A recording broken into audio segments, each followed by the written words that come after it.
सभी साथियों को जय भीम जय संविधान। साथियों, सबसे पहले आप इस नए पांडु की वीडियो देखिए, फिर बात करते हैं। सरस्वती शिक्षा की देवी नहीं है, सावित्री है। तो 1 2 3 4 सावित्री ने लिखा था। मैं उनका आदर करता हूं, लेकिन आपका नहीं। आप लोग जो सावित्री फुले के नाम पर नफरत फैलाने के लिए उनका नाम डालते हैं, उसका नहीं करते हैं।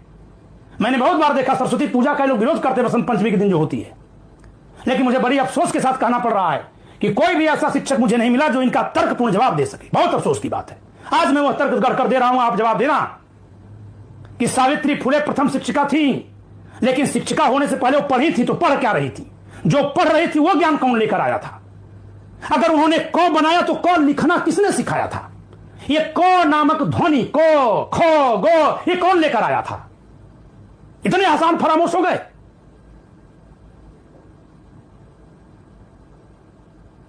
अगर 1 से 100 तक गिनतियां पढ़ी थी, 1 से 100 तक गिनतियां सावित्री फुले नहीं बनाई थी।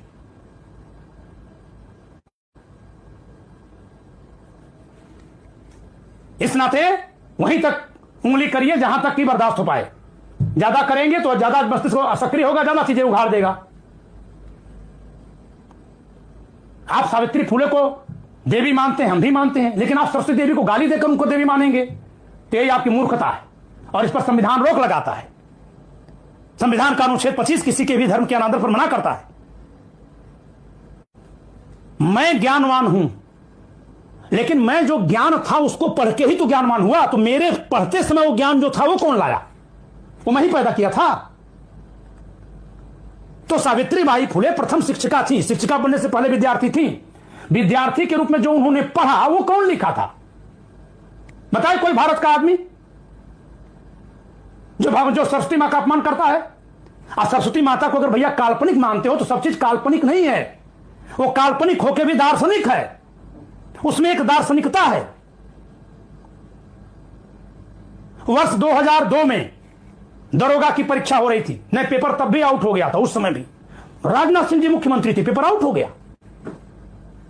ये लोग जब होते हैं पेपर आउट हो जाता है।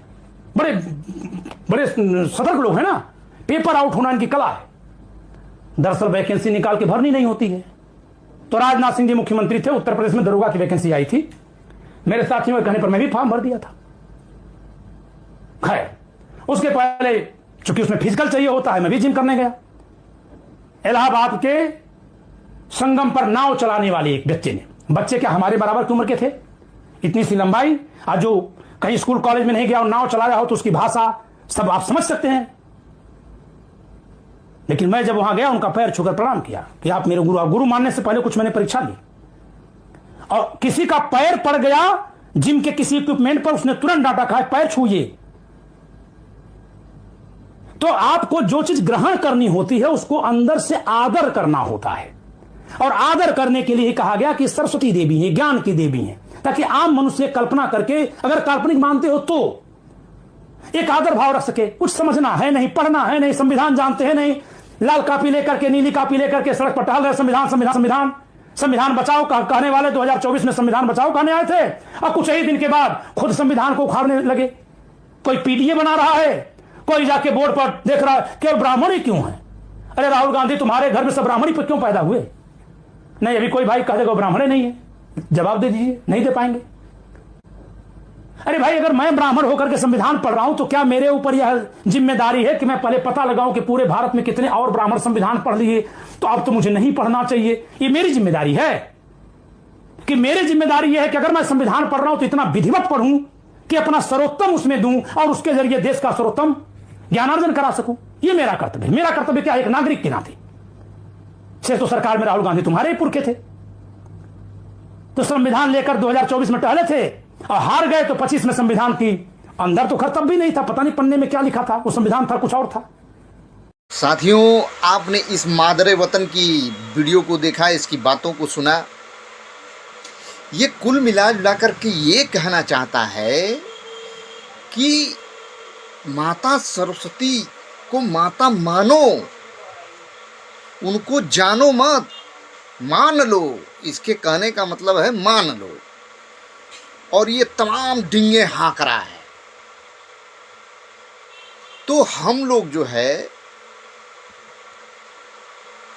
भगवान बुद्ध को मानने वाले लोग हैं, परम पूज्य डॉक्टर बाबा साहब अम्बेडकर को मानने वाले लोग हैं, माता सावित्रीबाई फुले को मानने वाले लोग हैं, SC ST OBC में जन्मे सभी महापुरुषों को मानने वाले लोग हैं, उनके बताए हुए रास्ते पे चलने वाले लोग। तो हम सीधा तर्क करते हैं। तो जब हमने तर्क में पूछा इन पाखंडियों से कि उनकी डिग्री क्या थी, तो कुछ नहीं पता।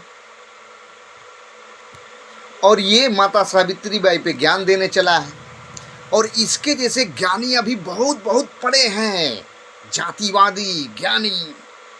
ये आपके जितने भी धर्म गुरु दिखाई दे रहे हैं ना, वो सब के सब लगे हुए हैं,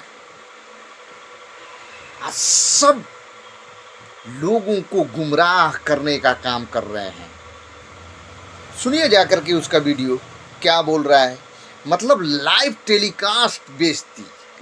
और ये पहली बार नहीं हुआ है, ये हमेशा होता आ रहा है और हो रहा है। अखिलेश भैया की बिटिया जो बाहर पढ़ती है, पढ़ाई के दौरान वो कहीं दोस्तों के साथ या कहीं पिकनिक उकनिक पे चली गई थी। इतने ही में इस पूरे भारतवर्ष में ये हरामखोर जितने भी जातिवादी हैं, जितने भी पाखंडी टाइप के लोग हैं, उन लोगों ने ये हवा उड़ा दिया उस बेटी के प्रति भी कि वो अब क्या मैं बताऊं क्या क्या शब्द कहे गए हैं इस सोशल मीडिया पे और मीडिया पे भी। और हमारा OBC भाई, हमारा जो ये यादव भाई है, वो अभी भी कान में तेल डाल करके, शरीर में तेल पोंछ करके और जो है धर्म की चसनी को चस करके वो अभी भी पड़ा हुआ है, शांत है। उसकी लड़ाई SC ST के लोग लड़ रहे हैं। इन पाखंडियों को जवाब SC ST के लोग दे रहे हैं। तो मैं सबसे पहले इनको कहना चाहूँगा कि अभी भी समय है, सुधर जाओ। अब बात आते हैं इस पांडु पे। पांडु, तू बोल रहा है कि कौ खौ, इन शब्दों को लाने वाला कौन है, इन शब्दों को बनाने वाला कौन है? अबे मनुस्मृति की नाजायज संतान, जमीन में जब खुदाई होती है तो उसमें से कौ खौ निकलता है, हरामखोर। कहाँ से आया है शिक्षा लेकर के? कि तू भी वही है? तुम लोग हइये हो हरामखोर, तुम लोग शिक्षा की बात करते हो। तुम लोगों का सब कुछ फर्जी है और मेरिटधारी बने फिरते हो। हमारे वहाँ के इंटर के बच्चे से तुम्हारा अगर करा दिया जाए तो फट के हाथ में आ जाएगी। जो जमीन के नीचे में अब तक जितनी भी खुदाइयाँ हुई हैं, नहीं जानकारी है तो जान ले।